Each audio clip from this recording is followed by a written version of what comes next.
Hi hello ನಮಸ್ತೆ. ಗೀತಾ ಬ್ಲಾಗ್ಸ್ಗೆ ಸ್ವಾಗತ. ಎಲ್ಲರೂ ಹೇಗಿದ್ದೀರಾ? ನೀವೆಲ್ಲರೂ ಚೆನ್ನಾಗಿದ್ದೀರಾ ಅಂತ ನಾನು ಅಂದ್ಕೊಂಡಿದ್ದೀನಿ. ಮತ್ತು ನಾನು ಚೆನ್ನಾಗಿದ್ದೀನಿ.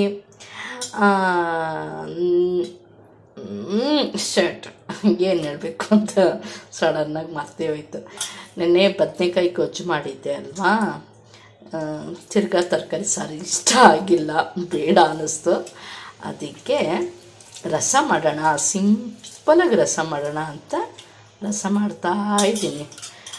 ಅದಕ್ಕೆ ವಿಡಿಯೋ ಮಾಡ್ತಾಯಿದ್ದೀನಿ. ಸಿಂಪಲಾಗಿ ನಾನು ಮಾಡೋ ರಸ ಹೇಗೆ ಅಂತ ನಿಮಗೂ ತೋರಿಸೋಣ ಅಂತ ಮಾಡ್ತಾಯಿದ್ದೀನಿ. ಹುಣ್ಸೆಹಣ್ಣು ಅಷ್ಟು ಹಾಕ್ಕೊಂಡಿದ್ನಲ್ವಾ, ನೆನೆಸಿಕ್ಕೊಂಡಿದ್ದೆ. ಈಗ ಎಲ್ಲ ಕಿವುಚ್ಕೊತಾ ಇದ್ದೀನಿ.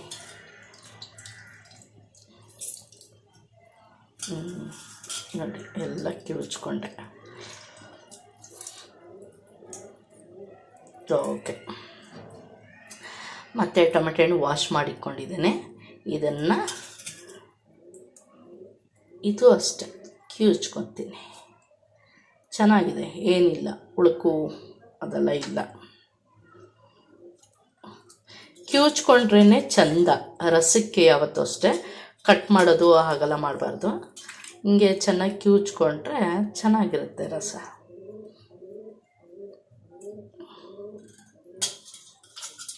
ನೋಡಿ ನೋಡಿ, ಈ ರೀತಿ ಕಿವುಚ್ಕೊಬೇಕು.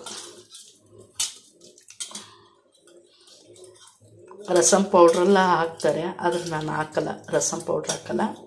ಮತ್ತು ಹಬ್ಬ ಹರಿದಿನದಲ್ಲಿ ಸ್ಪೆಷಲ್ಲಾಗಿ ರಸ ಬರುತ್ತೆ. ಅದು ಹೇಗೆ ಬರುತ್ತೆ ಅಂದರೆ ಆವಾಗ ವಿಡಿಯೋ ಮಾಡ್ತೀನಿ.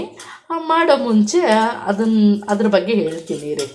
ಹೆಂಗೆ ಅಂದರೆ ಆವಾಗ ನಾವು ತರಕಾರಿ ಗೊಜ್ಜೆಲ್ಲ ಮಾಡ್ತೀವಲ್ವ, ರಸ ಮಾಡ್ತೀವಿ, ತರಕಾರಿ ಗೊಜ್ಜು ಮಾಡ್ತೀವಿ, ಒಬ್ಬಟ್ಟು ಮಾಡ್ತೀವಿ. ಹಂಗೆಲ್ಲ ಮಾಡ್ತಾ ಇರಬೇಕಾದ್ರೆ ತರಕಾರಿ, ಕಡಲೆಕಾಳು ಅದೆಲ್ಲ ಬೇಯಿಸಿರೋ ನೀರು ಸಿಗುತ್ತೆ. ಒಬ್ಬಟ್ಟು ಮಾಡ್ತೀವಲ್ಲ, ಒಬ್ಬಟ್ಟು ಮಾಡಬೇಕಾದ್ರೆ ಅದ್ರದ್ದು ನೀರು ಸಿಗುತ್ತೆ. ಅದೆಲ್ಲ ಮಿಕ್ಸ್ ಮಾಡಿಕೊಂಡು ಈ ರೀತಿ ರಸ ಮಾಡ್ತು ಅಂದರೆ ಏನು ಟೇಸ್ಟಾಗಿರುತ್ತೆ ಗೊತ್ತಾ? ಸಕ್ಕತ್ ಟೇಸ್ಟ್ ಇರುತ್ತೆ. ಬೆಳ್ಳುಳ್ಳಿನೂ ಅಷ್ಟೇ. ಈಗ ಅದನ್ನು ಅಷ್ಟೇ ಚೆನ್ನಾಗಿ ಕಿವುಚ್ಕೊತೀನಿ. ಎಷ್ಟು ಗಾಳಿ ಇದೆ ಇವತ್ತು, ಜೋರು ಗಾಳಿ ಇದೆ. ನಮ್ಮನೆ ಮುಂದೆ ಹರಳಿ ಮರ ಇದೆ, ಅದಕ್ಕೆ ಎಷ್ಟು ಸದ್ದು ಮಾಡುತ್ತೆ ಗೊತ್ತಾ? ಗಾದೆನೇ ಇದೆಯಲ್ಲ, ಅಲ್ಲಲ್ಲ ಅನ್ನೋ ಹಳ್ಳಿ ಮರ ನೆಚ್ಬೋದು, ಮೆತ್ತಗಿರೋ ಕಳ್ಳಿ ಮರ ನೆಚ್ಚಕ್ಕಾಗಲ್ಲ ಅಂತ ಇದೆಯಲ್ಲ ಗಾದೆ, ಹಂಗೆ ಅದಂತೂ ಸಕ್ಕ ಸದ್ದು ಮಾಡುತ್ತೆ. ನೋಡಿ, ಎಲ್ಲ ಚೆನ್ನಾಗಿ ಕಿವುಚ್ಕೊಂಡೆ. ಓಕೆನಾ? ಮತ್ತು ಕೊತ್ತಂಬರಿ ಸೊಪ್ಪು ಹಾಕ್ಕೊತಾ ಇದ್ದೀನಿ. ನೋಡಿ, ಎಲ್ಲ ಹಾಕ್ಕೊಂಡಿದ್ದೀನಿ. ನೋಡಿ, ಇದ್ರ ಜೊತೆ ನಾನು ಮೆಣಸು ಮತ್ತು ಇದು ಘಾಟು ಅದರದ್ದು ಜೀರಿಗೆ ಮೆಣಸು ಪುಡಿನ ಹಾಕ್ಕೊತಾ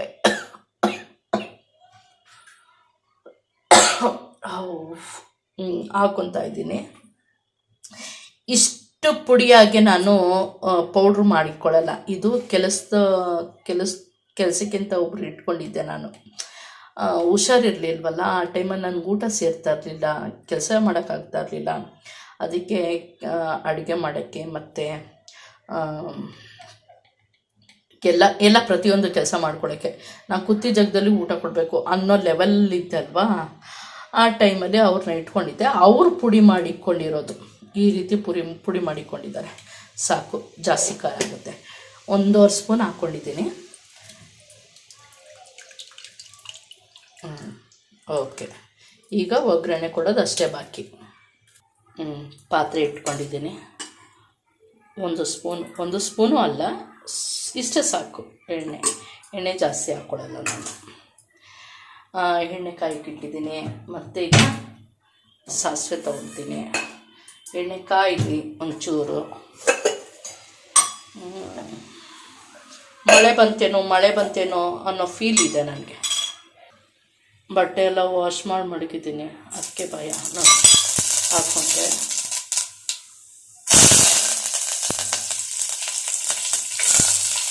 ಸಿಮ್ಮಿಟ್ಬಿಟ್ಟೆ. ಇವಾಗ ಸ್ವಲ್ಪ ಸೀದೋಗ್ಬಿಡ್ತು, ಮಾಡ್ಕೊಂತೀನಿ. ಈಗ ರಸ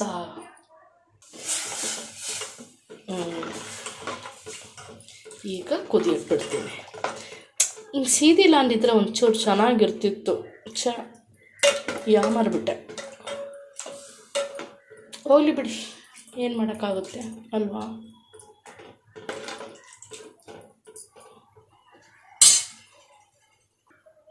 ಈಗ ಸಾಲ್ಟ್ ಹಾಕ್ಕೊತೀನಿ, ಸಾಕು.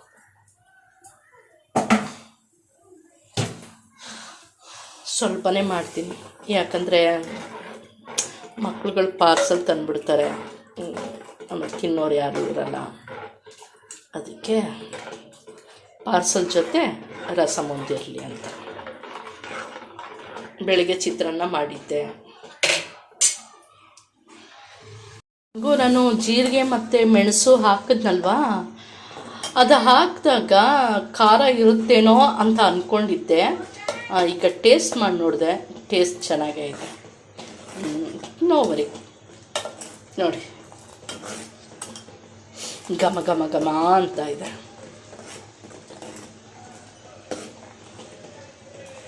ಈಗ ಕುದಿಯಕ್ಕೆ ಬಿಡಬೇಕು ನೋಡಿ, ಕುದೀತಾ ಇರುತ್ತೆ ಹಿಂಗೆ, ಚೆನ್ನಾಗಿ ಕುದೀಲಿ.